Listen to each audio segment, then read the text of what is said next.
So 2026ಗೆ ಹೊಸ ಚಿತ್ರ ತಮ್ಮದು release ಆಗೋಕೆ ರೆಡಿ ಇದೆ. ಸೊ ಹೊಸ ನಟನಾಗಿ ಪಾದಾರ್ಪಣೆಯನ್ನು ಮಾಡ್ತಾ ಇದ್ದೀರಾ ಚಿತ್ರರಂಗಕ್ಕೆ. ಸೊ ಯಾವೆಲ್ಲ ಚೇಂಜಸ್ ತರಬೇಕು ಅಂತೇನಾದ್ರು ಅಂದ್ಕೊಂಡಿದ್ದೀರಾ, ಅಥವಾ ಸೊ ಮುಂದಿನ ಪೀಳಿಗೆವರೆಗೂ ಇರಬೇಕು ಅಂದರೆ there is lot of preparation needed, ಅದಕ್ಕಾಗಿ ಏನಾದರೂ ಪ್ಲ್ಯಾನಿಂಗ್ ಆಗಿದೆಯಾ? ಪ್ಲ್ಯಾನಿಂಗ್ ಅಂತ ಆ ಥರದ್ದು ಏನು ಅಂದರೆ ಕೂತ್ಕೊಂಡು ಹಿಂಗೆ ಮಾಡಬೇಕನ್ನೋ ಪ್ಲ್ಯಾನ್ ಏನಿಲ್ಲ. But one thing is for sure, ನಾನು ಆಯ್ಕೆ ಮಾಡ್ಕೊಳ್ಳೋ ಸ್ಕ್ರಿಪ್ಟಲ್ಲಿ ನಾನು ಫಸ್ಟು ಟೆಕ್ನಿಕ್ಯಾಲಿಟಿ ಹುಡುಕ್ತೀನಿ. ಅದರಲ್ಲಿ ಅದಾದಮೇಲೆ ಪಾತ್ರ, ಅದಾದಮೇಲೆ ನಾನು ಹೆಂಗೆ ನಿಂತ್ಕೊತೀನಿ, ಇದಾದಮೇಲೆ ನನಗೇನು ಬರುತ್ತೋ ಅನ್ನೋದೆಲ್ಲ ಸೆಕೆಂಡರಿ ನನಗೆ. ನಾನು ಯಾವುದಾದ್ರೂ ಒಂದು ಪ್ರಾಜೆಕ್ಟಿಗೆ ಅಸೋಸಿಯೇಟ್ ಆದರೆ, ಅಥವಾ if I am associated in anyway, ಅದು ಹೋಗ್ತಾ I can be a producer, director, ಇದೇನೇ ಆಗಿರ್ಬೋದು. But as an actor I want to, ಅಂದರೆ ಒಂದು ಸಿನಿಮಾನ ಆಯ್ಕೆ ಮಾಡಿಕೊಂಡ್ರೆ ಅದರಲ್ಲಿರೋ ಟೆಕ್ನಿಕ್ಯಾಲಿಟಿ ನಾನು ನೋಡ್ತೀನಿ ಫಸ್ಟು. ಕೆಲಸ ಮಾಡ್ತಾರೋ ಟೆಕ್ನಿಷಿಯನ್ಸ್ ನೋಡ್ತೀನಿ ಫಸ್ಟು. ಐ ಥಿಂಕ್ ಇವತ್ತಿನ ಟೈಮಿಗೆ more than loudness we need good stories.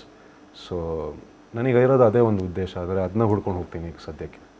So on screen performer ಆಗಿ ಬರೋದಕ್ಕಿಂತ ಮುಂಚೆ ತೆರೆ ಹಿಂದೆ ಕೂಡ ಮಾಡಿದಂಥ ಅನುಭವ ತಮಗಿದೆ, ಅದು ಕಿಚ್ಚ ಸುದೀಪ್ ಅವರ ಸಿನಿಮಾಗಳಿಗೆ. ಸೊ ಅಲ್ಲಿ ಕಲ್ತದ್ದೇನು?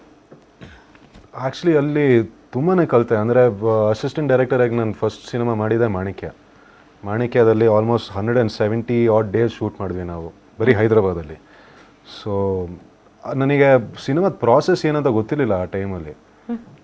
ಮನೇಲಿ ಎಡಿಟಿಂಗ್ ಮಾಡ್ತಾಯಿದ್ರು, ಮನೇಲಿ ಪ್ರಿಪರೇಷನ್ಸ್ ಮಾಡ್ತಾಯಿದ್ರು ಬೇರೆ ಬೇರೆ ಸಿನಿಮಾಗೆ, ಓಕೆ ಅದು ನೋಡಿದ್ದೀನಿ. ಬಟ್ ಒಬ್ಬ ಅಸಿಸ್ಟೆಂಟ್ ಡೈರೆಕ್ಟರಿಗೆ ಅಲ್ಲಿ ಆ ಟೀಮಲ್ಲಿ ಇದ್ಬಿಟ್ಟು ಆ ಪ್ರಿಪರೇಷನ್ ಮಾಡೋದಿದೆಯಲ್ಲ ನನಗೆ, so that is what I'm saying. Like technically ನನಗೆ ಒಂದು ಸಿನಿಮಾನ ಫ್ಲೋರಿಗೆ ತೊಗೊಂಡು ಹೋಗೋಕೆ ಆ ಟೈಮ್ ಪೀರಿಯಡಲ್ಲಿ ಏನೇನು ಮಾಡಬೇಕು, ಪ್ರೋಗ್ರಾಮಿಂಗ್ ಹೆಂಗೆ ಮಾಡಬೇಕು, ಪ್ಲ್ಯಾನಿಂಗ್ ಹೆಂಗೆ ಮಾಡಬೇಕು. So it just taught me the process of cinema. So kind of like, so Deep Ahmed ಯಾವುದಾದ್ರೂ ಸೀನ್ ನಡೀತಾ ಇದ್ರೆ ಅಲ್ಲಿ ಆ ಕಡೆ ರವಿ ಸರ್ ನಿಂತಿರೋರು, ಬಟ್ ಈಗ ದೀಪ್ ಅಹ್ಮದ್ ಡೈರೆಕ್ಟರು ಕೂಡ. ಸೊ ಅವ್ರು ಮಾನಿಟರ್ ಹತ್ರ ಇರಬೇಕು. ಸೊ ನಾನು ಕಾಸ್ಟ್ಯೂಮ್ ಆಗೋಗಿ ನಿಂತ್ಕೊತಾ ಇದ್ದೆ ಅಲ್ಲಿ.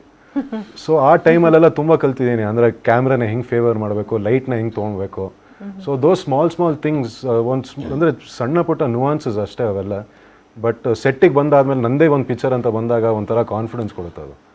So I think over all ಒಂದು ಸಿನಿಮಾ ಸ್ಟಾರ್ಟ್ ಟು ಎಂಡ್ ಹೆಂಗೆ ನಡೆಯುತ್ತೆ, ಏನು ಪ್ರಾಸೆಸ್ ಅಂತ ಕಲ್ತಿದ್ದೀನಿ ಅದು. So that is one strong strength I have. Okay, ನಿರ್ದೇಶಕರ ಬಗ್ಗೆ ಮಾತಾಡಲೇಬೇಕು. ಸೊ ನಿರ್ದೇಶಕರ ಬಗ್ಗೆ ಮಾತಾಡಿ ಅಂತ ನಿಮಗೆ ಹೇಳಿದ್ರೆ ಏನು ಹೇಳ್ತೀರಿ? ನನಗೆ ಆ್ಯಕ್ಚುಲಿ ಅವ್ರು ಆಡಿಷನ್ ಸೀನ್ ಎಕ್ಸ್ಪ್ಲೇನ್ ಮಾಡುವಾಗ, ಇಟ್ಸ್ ಜಸ್ಟ್ ಒನ್ ಸೀನ್ ಆಡಿಷನ್ಗೋಸ್ಕರ. ಅದು ನಾನು ಈ ಪ್ರಾಜೆಕ್ಟಲ್ಲಿ ಇದೀನ ಇಲ್ಲ ಅಂತ ಏನೂ ಗೊತ್ತಿಲ್ಲ, ಜಸ್ಟ್ ಆಡಿಷನ್. ಬಟ್ ಆ ಸೀನ್ ಅವರು ಎಷ್ಟು ಡೀಟೇಲಾಗಿ ಎಕ್ಸ್ಪ್ಲೇನ್ ಮಾಡಿದ್ರಂತೆ, ಅಂದರೆ ಬ್ಯಾಕ್ಗ್ರೌಂಡಲ್ಲಿ ಏನು ಮ್ಯೂಸಿಕ್ ಬರ್ತಾ ಇರುತ್ತೆ, ಆ ಸೆಟಪ್ ಯಾವ ಲೊಕೇಶನಲ್ಲಿ ಇದ್ದೀವಿ, ಏನು ವೈಬ್ ಇದೆ, ಎಲ್ಲ ತುಂಬ ಡೀಟೇಲ್ ಆಗಿ ಅವ್ರು ಹೇಳಿಕೊಟ್ರು. ಆವಾಗಲೇ ನಾನು ಅಂದ್ಕೊಂಡೆ, ಇಷ್ಟು ಆಡಿಷನಲ್ಲಿ ಇಷ್ಟು ಡೀಟೇಲ್ಸ್ ಅಂತ ನನಗೆ ಯಾರೂ ಕೊಡಲಿಲ್ಲ ಅಂತ. ಸೊ ಅಲ್ಲಿ ಎಷ್ಟು ಚೆನ್ನಾಗಿ ಎಕ್ಸ್ಪ್ಲೇನ್ ಮಾಡಿದ್ದಾರೆ. ಹಾಗೆ ಫುಲ್ ಫಿಲ್ಮ್ ಕೂಡ ಆ ಥರನೇ ಕ್ಯಾರಿ ಆಯಿತು. ಬಿಕಾಸ್ ಎವ್ರಿ ಸೀನ್ ಮುಂಚೆ ಅವ್ರು ಬಂದು ಹೇಳ್ತಿದ್ರು, this is the mind set of the character, ಈ ಸಿಚುವೇಶನ್ ಇದೆ, ಮುಂಚೆ ಆಗಿದೆ, ಆಮೇಲೆ ಇದಾಗುತ್ತೆ ಅಂತ. ಸೊ ವೆರಿ ಡೀಟೇಲ್ ಓರಿಯೆಂಟೆಡ್ ಅಂತ ಅನಿಸುತ್ತೆ. ಆ್ಯಂಡ್ ತುಂಬ ವಿಷನ್ ಚೆನ್ನಾಗಿದೆ ಅವ್ರದ್ದು. ಸೊ ಐ ಥಿಂಕ್ ಅವರು ಆರ್ಟಿಸ್ಟ್ಗೂ ತುಂಬ ಫ್ರೀಡಮ್ ಕೊಡ್ತಾರೆ. ಅಂದರೆ ಹೇಳ್ತಾರೆ ಈ ಥರ ಮಾಡಬೇಕು, ಬಟ್ ರೆಸ್ಟ್ರಿಕ್ಟ್ ಮಾಡಲ್ಲ ಯಾವ ರೀತಿಯಲ್ಲಿ ಕೂಡ. So I think it's very liberating as an artist also to perform with such director. Super. So ತಮ್ಮ ಎಕ್ಸ್ಪೀರಿಯನ್ಸ್?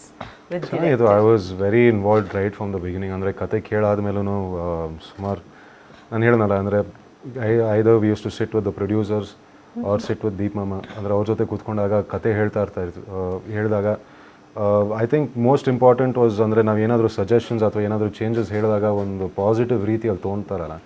ಐ ಥಿಂಕ್ ಆ ಒಂದು ಓಪನ್ನೆಸ್ ಅಥವಾ ಆ ಒಂದು ಕೊಲ್ಯಾಬರೇಟಿವ್ ಮೈಂಡ್ ಸೆಟ್ ಇದ್ದಾಗ, ಎಸ್ಪೆಷಲಿ ಆ ಡೈರೆಕ್ಟರಿಗೆ, ನಮಗೆಲ್ಲರಿಗೂ ಈಸಿ ಆಗುತ್ತೆ. ಲೈಕ್ ಹೌ ಶಿ ಟೋಲ್ಡ್, ಒಂದು ಕ್ಲಾರಿಟಿ ಇರುತ್ತೆ ಎಲ್ಲರಿಗೂ ಸೆಟ್ಟಲ್ಲಿ, and we're all on the same page ಆವಾಗ. ಸೊ ಅದು ತುಂಬ ಹೆಲ್ಪ್ ಆಯಿತು ನಮಗೆ. So it's nice. ಅಂದರೆ ಒಂದು ಕೊಲಾಬ್ರೇಟಿವ್ ಪ್ರಾಸೆಸಲ್ಲಿ ಹಂಗೆ ನೋಡೋಕೆ ಹೋದರೆ it was a good experience. Nice. So Sudeep sir ಒಂದು ಇಂಟರ್ವ್ಯೂನಲ್ಲಿ ಹೇಳ್ತಾರೆ, ನಾನು ಅವ್ರ ಮಾವನ್ಕಿಂತ ತಂದೆ ಆಗಿದ್ದೇನೆ ಅಂತ, ತಮ್ಮನ ಮಗ ಅಂತ ಹೇಳ್ಕೊಳ್ತಾರೆ. ಸೊ ಆ ಒಂದು ಸೆಂಟೆನ್ಸು ನಿಮ್ಮ ಜೀವನಕ್ಕೆ ಎಷ್ಟು ಇಂಪಾರ್ಟೆಂಟ್? ತುಂಬಾ important. My mother is a single parent. So ನಾನು ಹುಟ್ಟು ಬೆಳೆದಿದ್ದೆಲ್ಲ ಬರೀ ಇವ್ರ ಜೊತೆ. ನನ್ನ ತಾಯಿ ಆಗಿರ್ಬೋದು, ಅಜ್ಜಿ ಆಗಿರ್ಬೋದು, ದೊಡ್ಡಮ್ಮ, ಅತ್ತೆ, ಇವರೆಲ್ಲ as a man figure, as a father figure ನಾನು ಅವರಲ್ಲಿ ನೋಡ್ತೀನಿ ನಾನು. So when he told something like that, obviously ಒಂಥರ ಟಚ್ ಆಗುತ್ತೆ ಇಲ್ಲಿ. And it was nice. ಅಂದರೆ ಪ್ಲಸ್ ಅದು ಅವ್ರು ಹೇಳಲೇಬೇಕಂತೇನಿಲ್ಲ. ಅವ್ರು ನಡ್ಕೊಳೋ ರೀತಿ ಆಗಿರ್ಬೋದು ಅಥವಾ ಎಷ್ಟು ನೋಡ್ಕೊತಾರೋ ಅದರಲ್ಲೆಲ್ಲ ಕಾಣಿಸುತ್ತೆ ನನಗೆ. And it's a very big thing. ಅಂದರೆ ಇದು it is not as Kichcha Sudeep, that is my Deep ಮಾಮ. ಸೊ ಆ ಒಂದು ರೀತಿಯಲ್ಲಿ I am very blessed to have. ಅದೇ ಸೂಪರ್. ಸೊ ಎಲ್ಲರೂ ಕೂಡ ಜೂನಿಯರ್ ಕಿಚ್ಚ ಅಂತಾನೆ ಹೇಳ್ತಾರೆ ತಮ್ಮನ್ನ. ಸೊ ಆ ಒಂದು ಶಬ್ದ ಏನಿದೆ ಜೂನಿಯರ್ ಕಿಚ್ಚ ಅನ್ನುವಂಥ ಶಬ್ದ, ಸೊ ಅವರಿಂದ ತಾವು ಏನೇನೋ ಕಲ್ತಿರ್ತೀರಿ. ಸೊ ಅದರಿಂದ ಆ ಮ್ಯಾನರಿಸಮ್ ತಮ್ಮಲ್ಲಿ ತಮಗೆ ಗೊತ್ತಿಲ್ದಿರ ಬಂದಿರುತ್ತೆ ಅಲ್ವಾ. ಸೊ ಜೀವನ ಪರ್ಯಂತ ನಾನು ಇದನ್ನು ಸುದೀಪ ಮಾಮಯಿಂದಾನೇ ಕಲ್ತಿದ್ದು, ಅದನ್ನು ನಾನು ಕ್ಯಾರಿ ಮಾಡ್ತೀನಿ ಅನ್ನೋದಾದರೆ ಏನು? ಐ ಥಿಂಕ್ ಅವ್ರದ್ದು ಇನ್ವಾಲ್ವ್ಮೆಂಟ್, ಅವ್ರು ಏನೇ ಮಾಡಿದ್ರು ಒಂದು ಲೆವೆಲ್ ಆಫ್ ಇನ್ವಾಲ್ವ್ಮೆಂಟ್ ಅದೇನೇ ಇರಲಿ. ಮನೇಲಿ ಯಾರಾದರೂ ಊಟಕ್ಕೆ ಬರ್ತಾದ್ರೂ ಅವ್ರು ಒಂದು ಇನ್ವಾಲ್ವ್ಮೆಂಟ್ ಇರುತ್ತೆ ನೋಡಿ. ಅಂದರೆ ಹಿಂಗೆ ಇರಬೇಕು, ಆ ಡೆಕೋರೇಷನ್ ಹಂಗೆ ಇರಬೇಕು. ಐ ಥಿಂಕ್ ದ್ಯಾಟ್ ಆಸ್ ಒಂದು small thing I think, but it amplifies into such big things. So ಅವ್ರು ಏನೇ ಕೆಲಸಕ್ಕೂ ಕೈ ಹಾಕಿದ್ರು ಹಿ ಡಸ್ ಇಟ್ ಅಟ್ಮೋಸ್ಟ್, ಅಂದರೆ ಕಂಪ್ಲೀಟ್ 100% ಮಾಡ್ತಾರೆ. ಸೊ ಅದು ಒಂದು ಕಲ್ತಿದ್ದೀನಿ. ಅಂದರೆ ಅದು ಒಂದು ಮೈಂಡ್ ಸೆಟ್ ಅದು. ಇಟ್ಸ್ ಅಂದರೆ ಬಿಹೇವಿಯರಲ್ಲಿ ನಾವು ಪ್ರಾಕ್ಟೀಸ್ ಮಾಡಬೇಕಾಗಿರೋದು. ಅದು ಏನೇ ಮಾಡಿದ್ರು ಫಸ್ಟ್ 100% ತನಕ ಮಾಡಿಬಿಟ್ಟು then only he sits. So ಆ ಒಂದು ಅಂದರೆ ಅವ್ರು ಕೊಡೋ ರೆಸ್ಪೆಕ್ಟ್ ಆಗಿರ್ಬೋದು ಅವ್ರು ಮಾಡ್ತಾರೋ ಕೆಲಸಕ್ಕೆ. ಸೊ ಅದನ್ನ ತುಂಬ ನೋಡಿದ್ದೀನಿ, ಅದನ್ನ ತುಂಬ ಕಲ್ತಿದ್ದೀನಿ ಅವರಿಂದ. ಸ್ಟೈಲ್ ಬಗ್ಗೆ ಏನಾದರೂ ಹೇಳ್ತಾ ಇರ್ತಾರ ಸರ್, ಹೀಗೆ ಹಾಕೋಬೇಕು because he is known for ಅವ್ರದೆಲ್ಲ ಅವ್ರು ಹಾಕೊಂಡಿರೋ ಬಟ್ಟೆ ಎಲ್ಲ ನನಗೆ ಬರುತ್ತೆ. ಹೌದಾ? ಸೊ ಇನ್ ಕೇಸ್ ಏನಾದರೂ ಒಂದಿನ ರೂಮ್ ನೀವು ಸರ್ನ ಫಾಲೋ ಮಾಡ್ತೀರಲ್ಲ ಸರ್ ನಿಮ್ನ, ಬಿಕಾಸ್ ಇವಾಗ ಜನರೇಷನ್ ಅಲ್ವಾ, ಹೀಗಿರ್ಬೇಕು ಹೀಗೆ ಅಂತ. ಇಲ್ಲ ಇಲ್ಲ ಇಲ್ಲ ಇಲ್ಲ, ಇನ್ಫ್ಯಾಕ್ಟ್ ಅವ್ರು ನನಗೆ ಹೇಳ್ತಾರೆ ಈ ಥರ ಪ್ಯಾಂಟ್ ಹಾಕೊಂಡ್ಬೇಡ ನೀನು, ನಿಮ್ಗೆ ಸೂಟ್ ಆಗಲ್ಲ ಅಂತ. ಮತ್ತೆ ಸುದೀಪ್ ಸರ್ ಜೊತೆ ಮಾತಾಡುವಂತಹ ಚಾನ್ಸಸ್ ಏನಾದ್ರು ಸಿಕ್ಕಿತಾ? ಸೆಟ್ಟಿಗೆ ಏನಾದ್ರು ವಿಸಿಟ್ ಮಾಡಿದ್ರೆ? ಮೂರ್ತ ದಿನ ಮಾತಾಡಕ್ ಸಿಕ್ತು. ಸೊ ಆಕ್ಚುಲಿ ಅವ್ರು ನಮ್ಮ ಪೆಪ್ಪೆ ಟ್ರೇಲರ್ ಲಾಂಚ್ಗೆ ಬಂದಿದ್ರು, ಬಟ್ ಅವಾಗ ನಂಗೆ ನಮ್ಮ ಸಿನಿಮಾಗೆ ಸಜೆಸ್ಟ್ ಮಾಡಿದ್ದೆ ದೀಪ್ ಮಾಮ. ಸೊ ಟ್ರೇಲರ್ ಲಾಂಚ್ಗೆ ಬಂದಿದ್ರು, ಪೆಪ್ಪೆ ಟ್ರೇಲರ್ ಲಾಂಚ್. ಬಟ್ ಆ ದಿನ ಒಂದು ಹಾಯ್ ಹೇಳೋಕ್ಕೂ ಸಿಗಲಿಲ್ಲ. ನನಗೆ ತುಂಬ ಬೇಜಾರಾಯಿತು. ಬಟ್ ಏನು ಮಾಡೋದು, ಲೈಕ್ ಬ್ಯುಸಿ ಇರ್ತಾರೆ and lot of people around, and ಹಿಂಗೆ ಬಾರ್ಜಿನ್ ಮಾಡೋಕ್ಕೂ ಆಗಲ್ವಲ್ಲ ಈ ಸೈಡ್ ಹೋಗಿ ಮಾತಾಡಬೇಕು ಅಂತ. ನಾನು ಸುಮ್ಮನೆ ಒಂದು ಸೈಡಲ್ಲಿ ನಿಂತ್ಕೊಂಡಿದ್ದೆ. ಲೈಕ್ ಓ ಡ್ಯಾಮ್, ಇವಾಗ never know if I get to meet him again or not ಅಂತ. ಬಟ್ ಆಮೇಲೆ ನನಗೆ ಗೊತ್ತಾಯಿತು ಅವರೇ ನನ್ನ ರೆಫರ್ ಮಾಡಿದರು ಈ ಪ್ರಾಜೆಕ್ಟ್ಗೆ ಅಂತ. So that was very surprising for me. ಅಂದರೆ how is it even possible ಅಂತ ಆ ಥರ ಅನಿಸ್ತು. ಸೊ ಮೂರ್ತ ದಿನ ಯಾವಾಗ ಅವ್ರು ಬಂದರು ಆವಾಗಲೂ ತುಂಬ ಜನ ಇದ್ದರು. But I got one space in between and I just went inside like sir thank you so much for referring me ಅಂತ.